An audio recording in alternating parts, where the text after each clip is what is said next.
Indonesia, berjumpa lagi dengan saya Kristi. Pada tema kali ini, bagaimana mendampingi anak dalam pembelajaran online.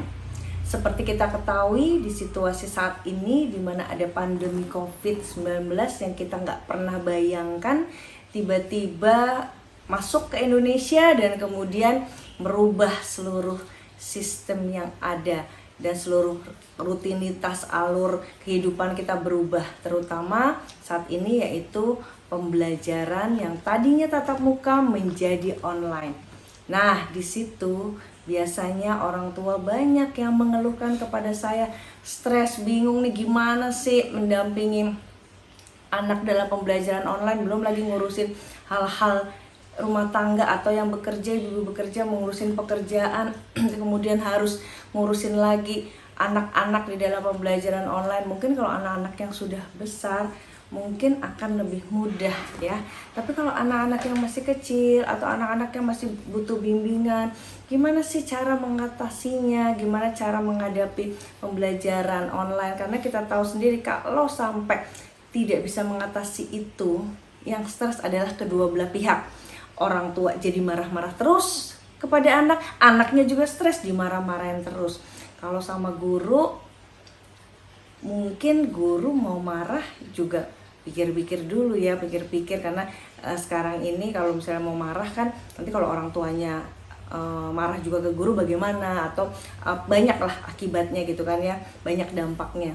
Tapi kalau orang tua, apalagi di rumah, bisa aja marah-marah terus ke anak, akhirnya malah jadi pembelajaran menjadi tidak kondusif, tidak efektif.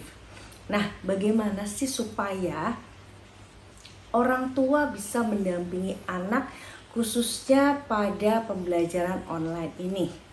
Ya, tips yang pertama yaitu membuat dan menerapkan jadwal dan aturan bersama. Jadwal dan aturan bersama ini perlu kita pahami di awal, didiskusikan dengan anak. Kalau anaknya masih kecil, bolehlah orang tua yang membuatkan. Tapi kalau anaknya sudah paham, sudah remaja gitu ya, nah ini perlu dibuat yang namanya jadwal dan aturan bersama. Nah, jadwal pasti kan sudah ditentukan dong di sekolah ya kalau untuk pembelajaran. Nah, tetapi kan ada jadwal-jadwal lain tuh di rumah. Nah, itu juga diatur sekalian. Caranya bagaimana? Misalnya menempel, mungkin ada satu ruangan atau mungkin di meja belajar tempel jadwalnya, ya, tempel jadwalnya, dan juga tempel aturan-aturannya tuh seperti apa. Misal nih aturannya, sekarang ini kan kita nggak bisa bedain antara anak belajar dan anak bermain game gitu kan ya. Nah, kadangkala ini yang suka dibuat oleh anak untuk mengelabui orang tua juga, untuk anak-anak yang sudah besar gitu kan. Jadi udahlah, orang tuanya nggak tahu main game. Nah, makanya dibuat aturan. Nah, misalnya boleh main game pada jam berapa atau pada hari apa. Dan kalau misalnya dia bermain game di luar jadwal atau aturan yang ditentukan, konsekuensinya apa. Dan namanya jadwal pasti kan tertulis ya, ada tertulis.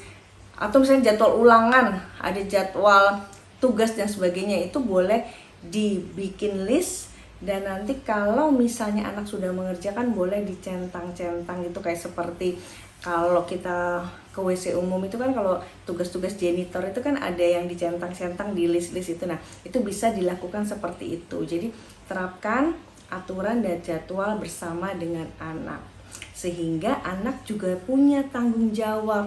Orang tua juga nggak marah-marah ngingetin terus, tinggal aja dilihat tuh jadwalnya seperti apa, dan kamu tahu aturannya apa. Dan kalau kamu melakukan ini atau tidak sesuai dengan aturan, kamu tahu konsekuensinya apa. Itu sudah di awal, bukan di tengah-tengah. Kalau kita menerapkan hukuman atau konsekuensi di tengah-tengah, yang terjadi adalah nanti adalah pertengkaran dengan anak, dan kemudian orang tua stres dan sebagainya. Tapi kalau sudah tahu di awal, biasanya anak lebih memahami, oh saya harus melakukan ini. Dan kalau misalnya membuat kesalahan karena sudah tahu konsekuensinya, nah anak juga akan berusaha mematuhi. Nah, konsekuensinya ini berkaitan dengan konsekuensi ya. Konsekuensinya adalah kalau misalnya sampai anak melanggar aturan, diberikan konsekuensi yang bukan hukuman fisik ya, tapi konsekuensinya yang berkaitan dengan mengambil apa yang disukai anak. Misalnya kalau misalnya anak bermain gadget di luar aturan, misalnya anak bermain gadget pada jam belajar. Nah, diberikan konsekuensi. Kalau misalnya anak bermain gadget pada jam belajar, misalnya kalau boleh setiap hari, misalnya boleh setiap hari 1 jam.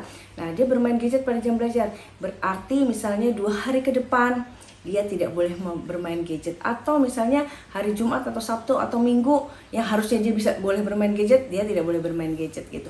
Ya, atau game dan sebagainya. Nah, itu jadi aturannya adalah mengambil apa yang menjadi haknya atau mengambil hal-hal yang disukai oleh anak, tapi berupa aturan-aturan yang tadi sudah disepakati dan tidak berupa hukuman fisik. Ya, oke. Tips yang kedua, pahami gaya belajar anak.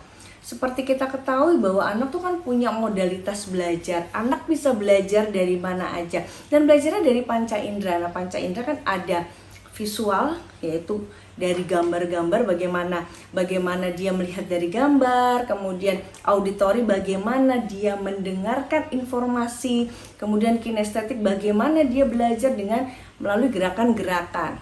Nah, orang tua perlu pahami sebetulnya anak-anaknya itu penonjol di mana.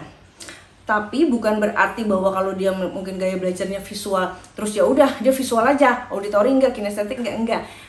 Mereka sebetulnya punya modalitas belajar hal-hal semacam itu, tapi pasti ada yang menonjol. Nah, yang menonjol ini kita gunakan, kita utilisasi supaya membantu anak untuk belajar. Sebagai contoh, misalnya anak ini cenderung belajar dengan menggunakan gaya belajar visual.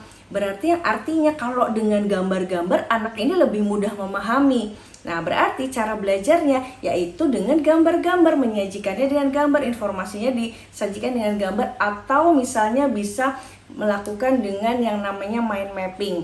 Misalnya mind mapping itu ada satu konsep, kemudian nanti ada gambar-gambar atau ada panah atau ada percabangan di mana nanti konsep itu artinya apa atau apa di dalamnya konsep itu dengan warna-warna dan sebagainya. Akhirnya anak jadi lebih mudah paham.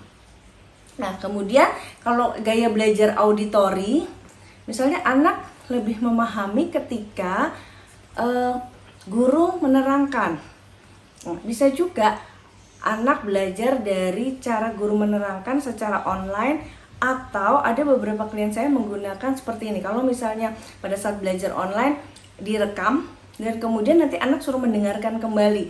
Jadi beberapa kali akhirnya anak itu mampu memahami karena dengan cara mendengarkan itu.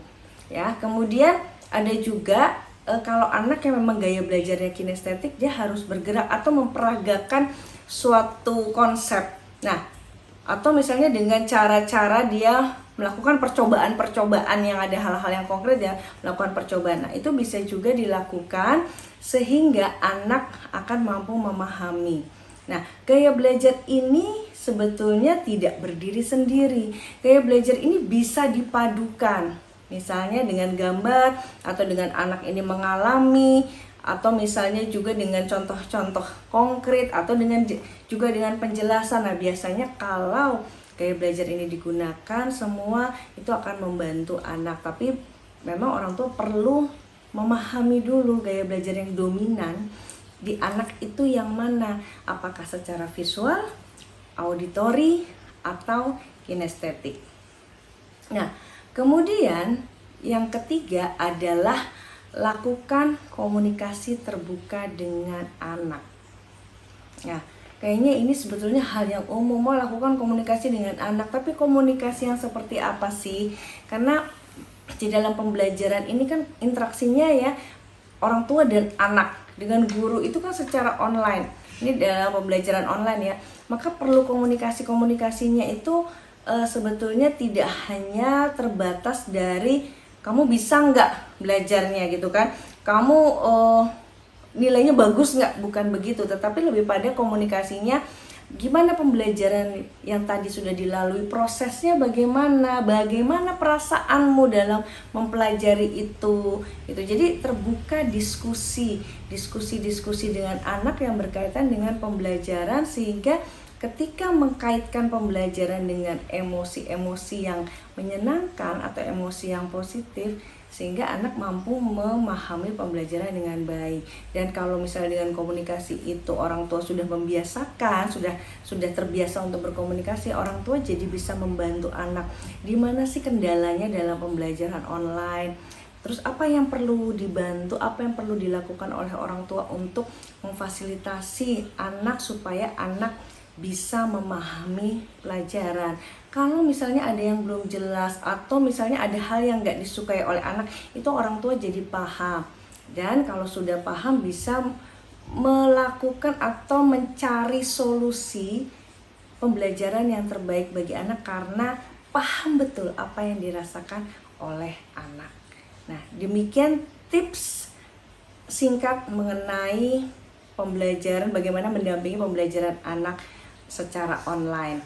Nah, di video selanjutnya saya akan memberikan tips-tips lanjutan bagaimana mendampingi anak belajar secara online. Namun di sesi ini mudah-mudahan bisa diterapkan oleh orang tua dan semoga bermanfaat bagi keluarga di Indonesia, terutama untuk orang tua. Terima kasih.